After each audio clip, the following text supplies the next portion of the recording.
देखें, male reproductive system यानी नर जनन तंत्र।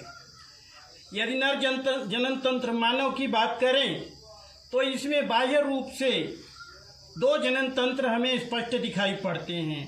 एक होता है पेनिस अर्थात शिश्न, और दूसरा होता है ये सिस्टम यानी स्कोर्टम या वृषण कोश। बाकी के हिस्से शरीर के अंदर होते हैं। वैसे मानव जनन तंत्र जितना है टोटल पेल्विस रीजन में, अर्थात जहाँ से हमारा बेली रीजन पेट का भाग शुरू होता है उसके नीचे से लेकर के जंघे के बीच तक स्थित होता है। इसमें प्रमुख रूप से दो ही अंग होते हैं और इनसे संबंधित कुछ नलिकाएं होती हैं। पहले हम बात करते हैं स्कोर्टम की। स्कोर्टम शरीर के बाहर निकला हुआ एक थैली होती है, थैली जैसी संरचना होती है जिसके अंदर टेस्टिस अथवा वृषण एक जोड़ी होते हैं। यह वृषण शरीर के टेम्परेचर से 2-2.5 डिग्री से टेम्परेचर कम रखने के लिए ही शरीर से बाहर होते हैं, क्योंकि शरीर के तापमान पर इसमें बनने वाले शुक्राणु जीवित नहीं रह पाते। इसलिए स्कोर्टम शरीर के बाहर लटका रहता है। प्रायः यह प्रश्न किया जाता है कि स्कोर्टम शरीर के बाहर क्यों होता है, और जाड़े में यह कुछ सिकुड़ जाता है जबकि गर्मियों में फैल जाता है। इसका रीज़न यही होता है कि शरीर का टेम्परेचर जब हाई होता है तो यह अपने टेम्परेचर को मेंटेन करने के लिए शरीर से दूर अर्थात नीचे की ओर लटक जाता है, और जब बाहर का टेम्परेचर ज़्यादा लो होता है तो यह शरीर की ओर थोड़ा सिकुड़ जाता है, अर्थात इसका साइज थोड़ा छोटा हो जाता है। अब दूसरा हिस्सा जो पेनिस है, शरीर के बाहर निकला हुआ यह हिस्सा दिखाई देता है। शरीर में वास्तव में पेट के रीजन से बाहर निकला हुआ यह वृषण कोश थैली जैसी संरचना में 4 से 5 सेंटीमीटर चौड़ाई के लगभग 2 अंडाकार संरचनाएं होती हैं, और इन संरचनाओं में, दोनों संरचनाओं में लगभग छोटे छोटे चेम्बर होते हैं जो 200 से 250 तक कक्ष होते हैं। इन चेम्बर्स को वृषण पालिका या टेस्टिकुलर लोब्यूल्स कहते हैं। इन प्रत्येक वृषण पालिका में से निकल करके शुक्रजनक नलिकाएं निकलती हैं, और ये शुक्रजनक नलिकाएं आगे चल करके ये नली जो बाहर जाती है जिसे वास डिफरेंस या शुक्रवाहिनी कहते हैं, इससे शुक्राणु निकल करके इस नली के द्वारा यहाँ आते हैं। ये शुक्राशय कहलाता है, सेमिनल वेस्किल, अर्थात यहाँ पर संचित होते हैं शुक्राणु कुछ देर के लिए। और यही नली ये जो आगे आती है जिसको आप यहाँ यूरेथ्रा के रूप में, मूत्र मार्ग के रूप में देख रहे हैं, पेनिस के बीचों बीच होता है। वास्तव में यह जो ऊपर का थैले जैसा संरचना दिखाई दे रही है ये मूत्राशय अथवा यूरिनरी ब्लैडर है।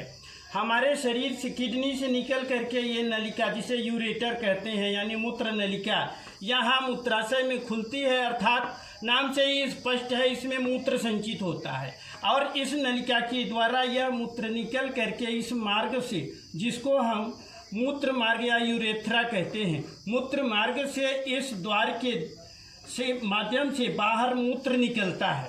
अब यहाँ हम देखते हैं ये संरचना कुछ यहाँ विशिष्ट होती है, क्योंकि इधर से इसी मार्ग से आप देख रहे हैं सेमिनल वेस्किल है, इस मार्ग से शुक्राणु आते हैं, और शुक्राणु एक विशेष प्रकार के द्रव में तैरते रहते हैं, उस द्रव को सीमेन कहते हैं। तो सीमेन यहाँ पर संचित होते हैं, तो ये सीमेन जब इस नलिका से, इसी नलिका से सीमेन भी बाहर आते हैं, तो जब सीमेन बाहर आते हैं तो उस समय ये मूत्र मार्ग यहाँ से अवरुद्ध हो जाता है, और मूत्र मार्ग बंद होकर के ये मार्ग खुल जाता है, और इधर से सीमेन इसी मार्ग से बाहर आते हैं।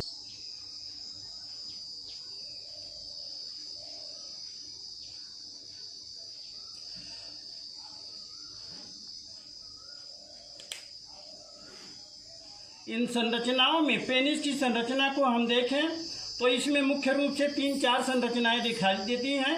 पेनिस के ठीक मध्य से आती हुई यह नलिका, जिसको यूरेथ्रा या मूत्र मार्ग कहते हैं, इसका पिछला हिस्सा मूत्राशय में खुलता है और मूत्र का जब प्रवाह होता है तो इसी नली के द्वारा मूत्राशय से मूत्र निकल करके मूत्र मार्ग द्वारा यहाँ यूरेथ्रामेटेसस अर्थात मूत्राशय मुख से बाहर निकलता है। मूत्र त्याग मानव इस मार्ग से करता है।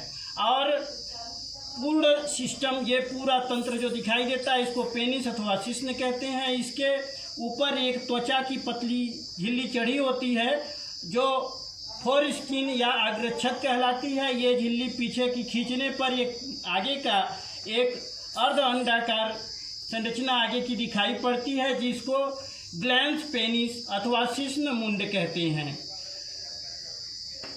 जब यहाँ से सीमेन बाहर निकल करके शुक्राशय में आता है और शुक्राशय से जब इसका स्राव बाहर होता है तो उस समय मूत्र मार्ग अवरुद्ध हो जाता है और यहीं इसी मार्ग से अर्थात मूत्राशय मुख से ही सीमेन का भी स्राव होता है। इसमें एक महत्वपूर्ण अंग और आप ध्यान देंगे, प्रोस्टेट ग्लैंड अथवा पुरस्थ ग्रंथि। इसके कई महत्वपूर्ण कार्य हैं। प्रथम तो महत्वपूर्ण कार्य ये है कि इसके अंदर ही एक प्रकार का हार्मोन स्रावित होता है, टेस्टोस्टेरोन, जिसके कारण मानव में पुरुष लक्षण उभरते हैं। जैसे दाढ़ी मूंछ का आना, मानव के अंदर दाढ़ी मूंछ का आना, मानव का यौवनारंभ होना और ये जनन तंत्रों के आसपास बालों का उगना। इसके अलावा जब जनन क्रिया होती है तो शिश्न को एक्साइट करने में अथवा उत्थित करने में भी इन हार्मोन्स का योगदान होता है। इसके साथ साथ इन हार्मोन से एक विशेष प्रकार के और स्राव होती हैं, जिसके कारण यह मूत्र मार्ग जो अम्लीय माध्यम होता है वह क्षारीय में बदल जाता है और इसमें एक प्रकार की चिकनाहट उत्पन्न होती है, जिसके कारण जो सीमेन होता है वह सुगमता पूर्वक इससे बाहर आता है तथा यह संपूर्ण शिश्न नारी के योनि में सुगमता पूर्वक प्रवेश कर सकता है। इस तरह से प्रोस्टेट ग्लैंड का बहुत ही महत्वपूर्ण स्थान होता है, अर्थात यह एक लुब्रिकेंट अथवा लुब्रिकेशन का कार्य करता है, जिसे स्नेहन कहते हैं, स्नेहक का कार्य करता है।